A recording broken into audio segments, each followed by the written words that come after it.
Hollywood was already in a tough way economically before this started, and now it's exacerbated everything that sort of pre-existed.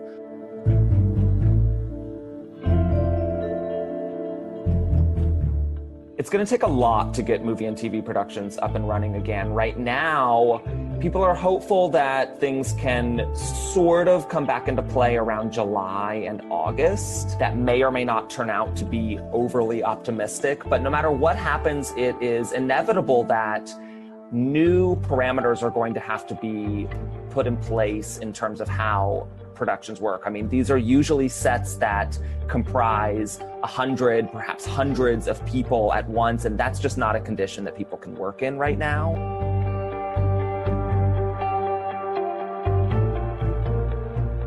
Ticket sales have been on the decline for many years now. I mean, this is something that goes hand in hand with kind of a debate that's happening right now with which movies will be released virtually, aka streaming, versus theatrical. I mean, the streaming revolution has eaten into movie theaters' bottom line and movie studios' bottom line for years now. And so now you're sort of seeing this streaming versus theatrical debate really bubble up in like a huge way at a time when nobody can go into production to make new content. So it's sort of creating this, this very complicated ecosystem.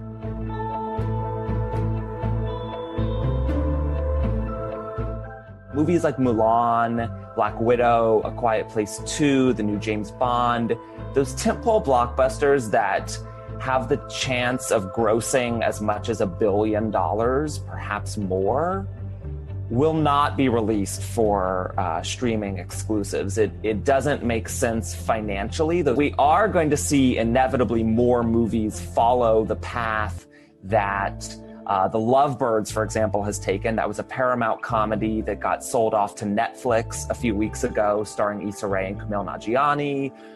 We saw the same thing happen this week with The King of Staten Island, which is Judd Apatow's new comedy starring Pete Davidson. There's also a Seth Rogen comedy that gets sold off to HBO's new streaming service.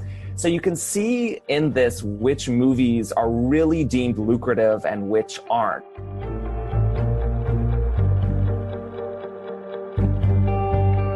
For the past few years, we've seen the Oscars slowly, and the industry at large, slowly warm to the streaming competitors who have come into the fray. And I think the ruling with the Oscars that came down, they say it's only going to last for this year. But it seems to me like the floodgates have slowly inched open every year for the past few years. And it seems like this is the moment when, this is sort of the moment of reckoning, if you will, kind of like backs up against the wall and it's going to be really time to sort of like solve these existential dilemmas within the industry.